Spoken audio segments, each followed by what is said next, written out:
ఇది పాలకూర అండి. మేము ఆగస్టులో వర్షాలు పడ్డాయి కదా, అప్పుడు అప్పుడు పెట్టాం ఒకసారి.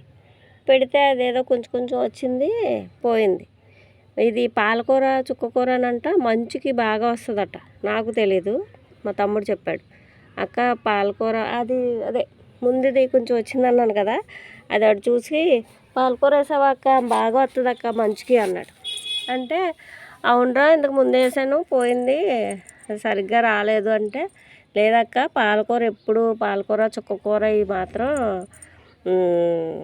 మంచు పడుతుంటేనే బాగా వస్తాయి అక్క అన్నాడు. నిజమేనండి, చూడండి ఆడు చెప్పిన తర్వాత వేసాను నేను ఒకరోజు విత్తనాలు వేస్తే ఇలా వచ్చింది పాలకూర. ఇదంతా పాలకూరే బాగా వస్తుందండి. అంటే మంచికి చాలా వరకు మంచికి కొన్ని కాయగూరలు బాగా గ్రోత్ అవుతున్నాయి అన్నమాట, మంచు పడడం వల్ల నాకు తెలిసి. హ్యాపీ అండి. ఎందుకంటే మన ఇది ఏం వేయం కదా వీటిల్లో, మందులు గిందులు ఏం వేయం. ఏవో ఒకవేళ ఏమన్నా పురుగు పడితే ఆ యాప్ను తప్ప పాపం వీటికి ఏం లేదు. మామూలుగా గ్రోత్ పెరగడానికి మాత్రం ఆ కడుగు అవన్నీ ఊరబెట్టినవి, కాయగూరలు ఊరబెట్టినవి అన్నీ వేస్తూ ఉంటానండి, అంతే.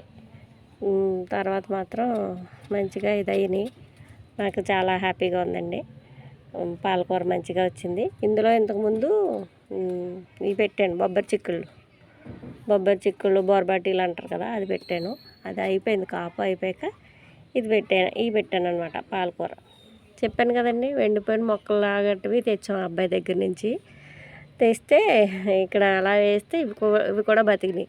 బై లక్ ఏంటంటే కొంచెం వర్షం కూడా పడింది కదా, ఆ వర్షం నీటికి అవి నాటుకుపోయినాయి అనమాట. ఎండిపోయినాయి అయినా కానీ నాటుకుపోయినాయి. అది